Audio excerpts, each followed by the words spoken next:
Hello বন্ধুরা, দেখো রান্না বসিয়ে দিয়েছি। এই যে ভোলা মাছ ভেজে নিয়েছি, ঝাল করব ভোলা মাছের। হ্যাঁ, আর এই যে কাঁকরোল আলু ভাজা হবে, ভাত মাখা ডাল হবে, পেঁয়াজ টিয়াজ সব কেটে নিয়েছি বন্ধুরা। এই যে কড়াই তেল দিয়ে দিয়েছি, এই যে পেঁয়াজ দিয়ে দিলাম, মাছের ঝাল হবে।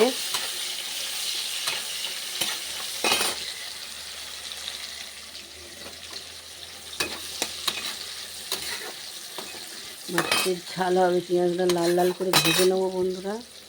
আর এইদিকে এই যে পটল ভাজা হচ্ছে,